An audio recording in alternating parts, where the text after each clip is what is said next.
Good morning. Today's April 21st, Monday. I'm gonna meal prep some chicken breast from Costco, Kirkland, organic. I always buy organic because I think it just tastes better, less rubbery. And, you know, the chickens can live a better life, why not? So I'm gonna open this up with a knife. You can use a scissor, but you know, if your knife's sharp enough, it's just really easy to slice through. And I'm gonna just pull this open. And so one thing I want to do first is just take it out, and so we can cut it into smaller pieces because we're gonna stir fry it. So here's one, and I'm gonna put this in a bag, produce bag that I have, so I can throw it away later. So there's just a little bit of, you know, fat right here. We can just cut it off.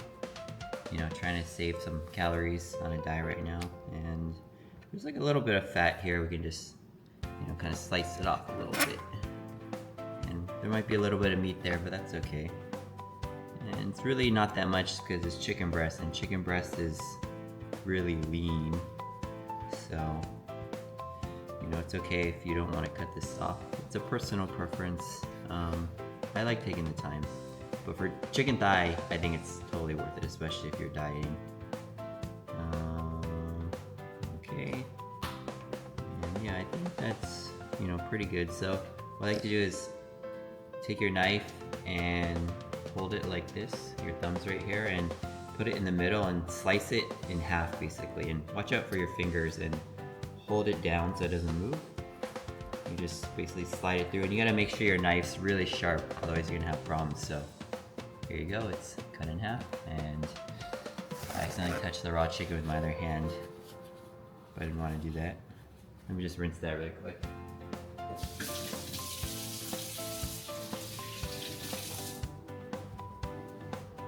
Okay, so now let's just cut in these into like strips here.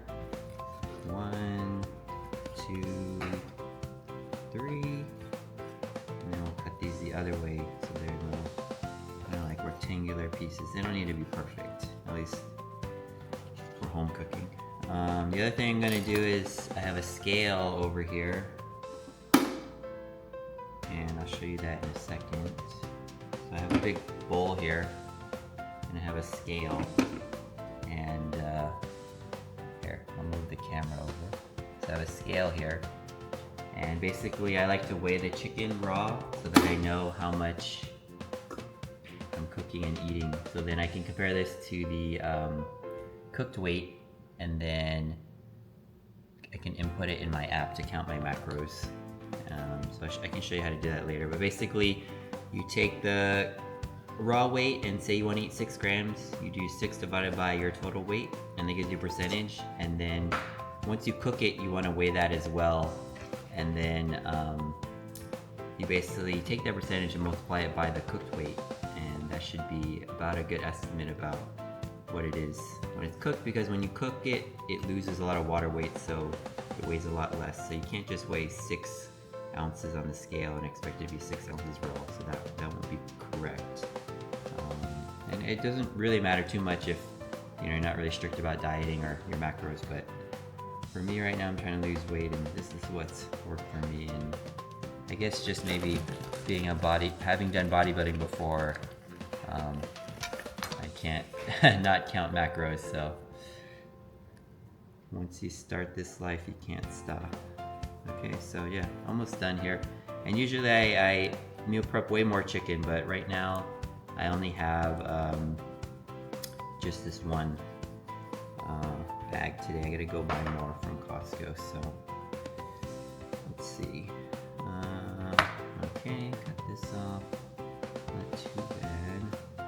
Some of this fat is just harder to cut off. It's not worth the effort. So as long as you get most of it, you're good. Okay, and then again we'll slice this in half. And there you go. And then we'll just cut it into strips. Maybe I can cut this here, and then I can maybe cut a little bit of this fat off here. Yeah. Well, yeah, there you go. Put this on my scale. Okay, and then just cut these into strips. And And you can, you know, if you don't want to cut it, you can throw it in the air fryer or just bake it. I would definitely cut it in half still, because the thicker it is, the harder it is to cook, or longer it takes to cook, and then you might risk overcooking it. And overcooking chicken breast is really easy to do, and it'll be dry and rubbery, and you don't want that. So if you want to be safer, you can just buy chicken thigh. More calorie, but more flavorful, and it's a lot harder to overcook. Okay, and then there we go. Okay, and then cut it this other way. There we go. Okay, and then we're all done. So put this in my bowl, and then we are at 22.9 ounces. So let me just wash my hands here, and I'll be right back.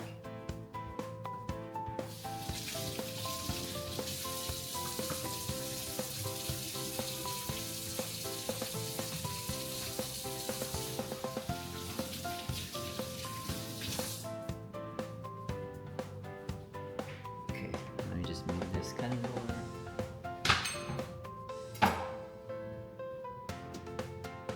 Alright, throw this away and put it away here. Okay, so we have our chicken breast. Now you can kind of season it however you want, really depends what you like, but I like using this Kinder's The Blend salt, pepper, and garlic. It's from Costco, and this is just an all-in-one seasoning. Works great for everything. So just, you know, sprinkle some on here. And then I love freshly ground pepper, so there's a pepper grinder, and we buy the peppercorns from Costco as well, Kirkland brand.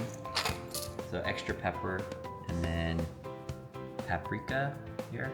I think this is from Whole Foods. This adds just a nice little flavor and color. And then my favorite, cayenne pepper. I love putting this combo on like everything, because I like spicy and it gives it a little kick. But my girlfriend doesn't like it as much, so I only put a little bit.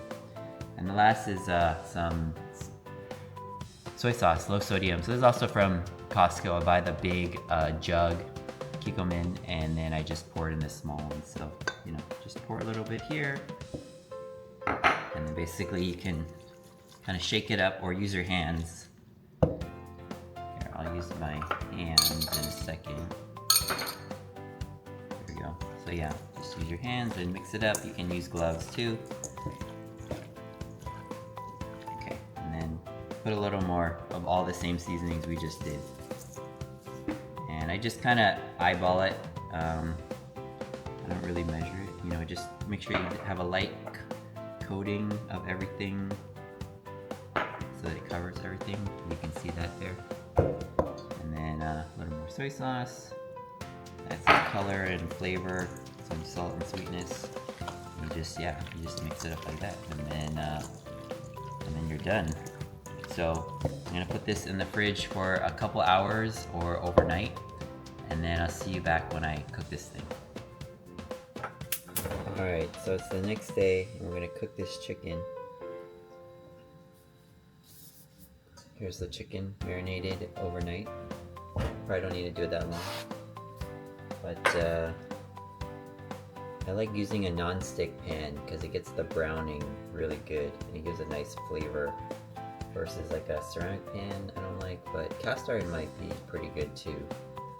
So I'll just wait for this to heat up a little bit. You can see it's quite marinated. It smells good too. So yeah, I think it's hot enough. So I'm just gonna put it maybe top to bottom so I know which one has cooked longer, and then I can flip it from top to bottom. There we go. Maybe I can fit everything. And you want to make sure the chicken's on top of each other. You want it to all be touching the pan itself, so you get a nice sear and browning.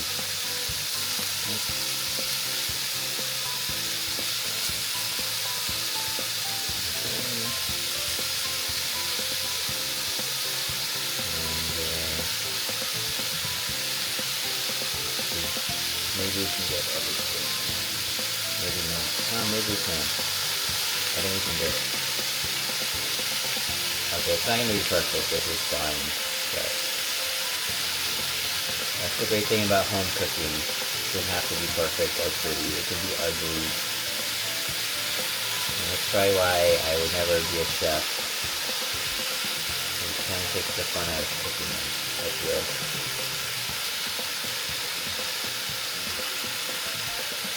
Alright, we got it on there.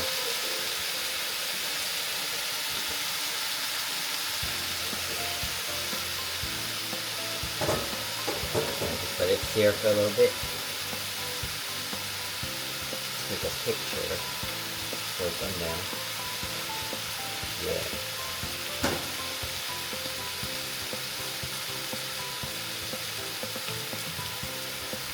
And you probably want to do like maybe 6 minutes on each side, 5-6 minutes. What I do is wait till you see it kind of cook through almost to the top, so the top's still a little raw, or even the top is like not raw, and then you flip it and just do it for a couple more minutes.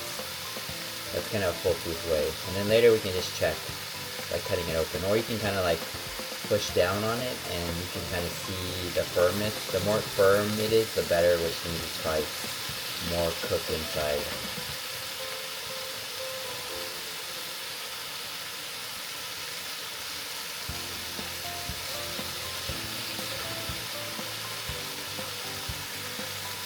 So now it's just kind of boring, we're just waiting here, but chicken breast is really good for dieting. We've been eating a lot of chicken breast lately. It's low fat, so it's been pretty good. Actually, we just got back from vacation, so been eating this chicken breast every day, and lost like 3 pounds already. I came back, I was like 150, 151, now I'm like 147 this morning, so not bad for like a little over a week of dieting. And it's definitely easier to lose fat the more fat you have, so it's gonna start slowing down here. Ideally you want to lose like 1 pound a week. That's kind of sustainable and healthy. And you can do that by doing a 500 calorie deficit every day. So the math works out to 500 times 7, which is 3,500, and that equals about 1 pound of fat. So you can do that by eating less calories and also doing cardio. And I guess the first thing you need to do is know what your total daily energy expenditure is, and you can kind of get an estimate by using calculators online by taking your age and your height, and it gives you a rough idea, and then you subtract 500 calories from that, and that's kind of what you should aim for. As a start, I think it's fine for most people, and then from there you have to weigh your food in order to track it in and out, so you can count the calories, so you kind of know what you're eating. And the best way is to like cook most of your food. So there are ways to, make it a lot easier if you don't like cooking. There's a lot of meals that are really easy to cook, and you just meal prep everything in one day, like Sunday, and you just pack everything for the week. So all you have to do is just pop something in the microwave and don't even think about it, which is what I do. But I also like cooking, so I don't mind cooking fresh food every day, which it tastes better, but it's more work. So anyway, you kind of see it's almost there. Like this one here is cooked on the top. These are almost cooked on the top. So I'm gonna flip this pretty soon. So we'll just flip it.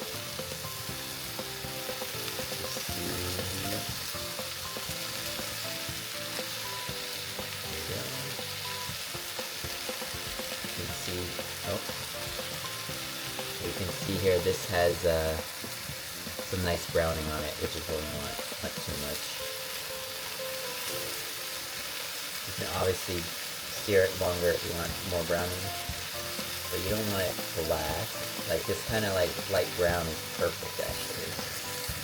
Yes, it is perfect. So it smells really good. Okay. Put everything here.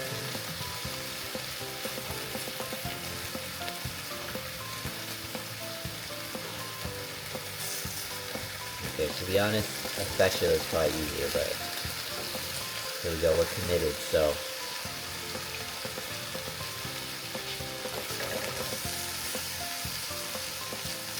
And I don't like putting the lid on because it creates a lot of condensation and water, and I feel like it doesn't brown as well, so it's a personal preference. Ooh, it's pretty hot actually.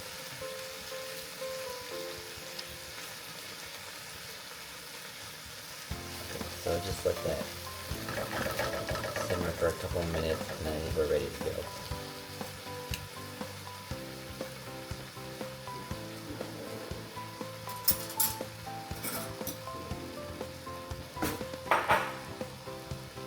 And one thing we can do is just cut one open and see what it looks like in a little bit.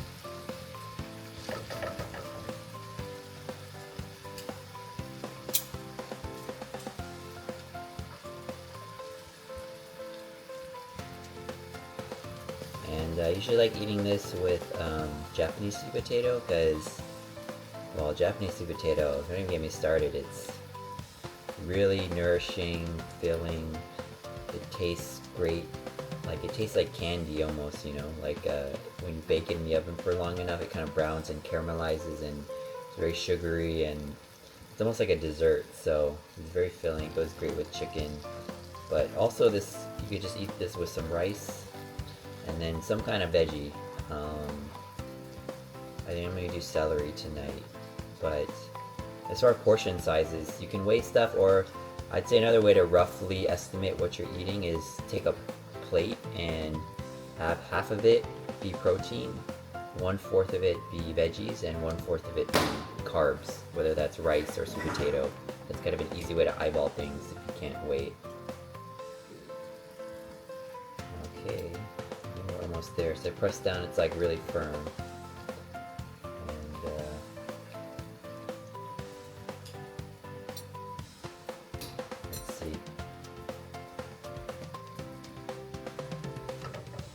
Yep, so we're cooked on the inside. So let me just turn the heat off here. And I'm gonna move this camera over. Okay. And okay, ignore this junk here. Okay, so I'm gonna turn on my scale so I can measure the cooked weight.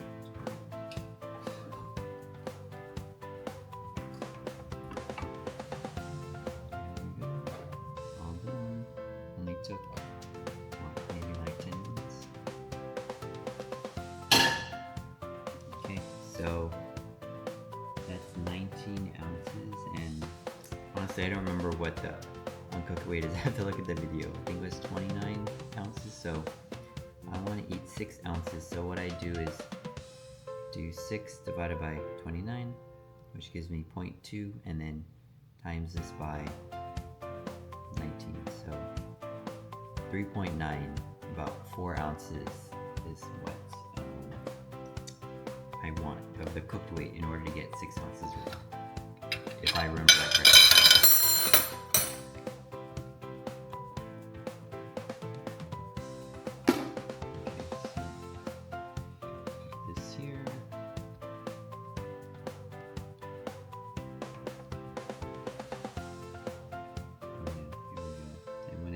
Fresh, it's so good. Actually, let me just try this. Oh, perfect. You see the steam coming up there.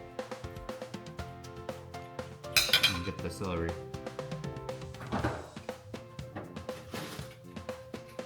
Honestly, I just buy this celery from Costco. Honestly, I just eat this raw. It's good. I mean, it's really easy. You don't have to wash it or cook it or anything or cut it, and I love the texture.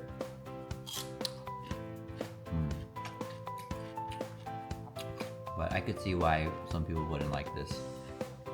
But eating veggies raw is actually better, or whenever you can eat whole foods in its rawest form, like least processed, it's healthier for you. And also, it takes your body more energy to digest it. But one thing you can do to make it taste better is just kind of like scoop the chicken in there and just eat it. We'll get some flavor and texture.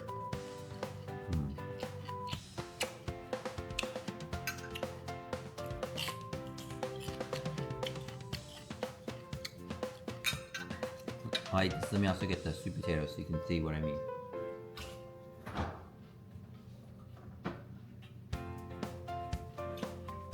So the sweet potato actually cooked earlier this week when we meal prepped it.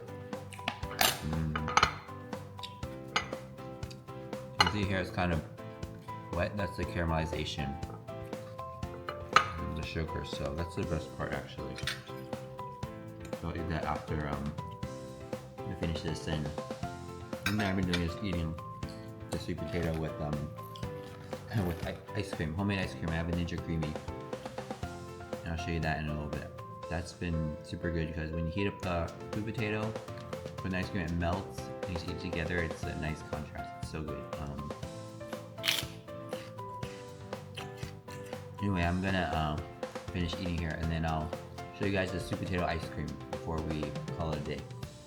Alright, see you in a bit. Okay, I promised I'd be back. So this is my Ninja Creami ice cream. It's really simple. It's like half non-fat milk and half almond milk, and protein powder with whatever flavor you want. A little salt, little sweetener. Freeze it for 24 hours and then spin it. It's super good, low calorie. And I get to eat ice cream every day, which I do, by the way. I don't get sick of it. So this is it. There you go. Yes, look at that. And here's my sweet potatoes. So half of it. So you see, it's hot. It's steaming. Basically, just here. Let's make a little notch for that. And what I'll do is I'll take a little bit of this warm sweet potato with the ice cream. Eat it. It's a real nice contrast, like the warmth of the sweet potato and the coldness of the ice cream. And it's kind of melting together. It goes really, really well. Kind of reminds me of a Hong Kong pineapple bun, where they put thick cold slices of butter in the middle, and the bun is hot, and then you eat it. The butter kind of melts in your mouth as you're eating it. It's a really nice texture and flavor. So this is my makeshift version, a little healthier, I guess.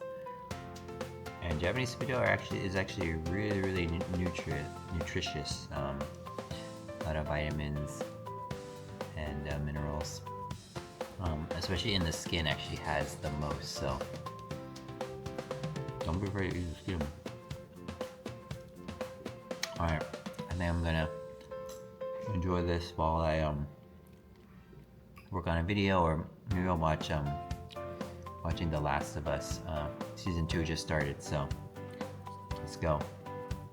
All right, I hope wherever you're watching this, you're having a good day, and you're having a good dinner and a good meal like I am, and see you guys next time.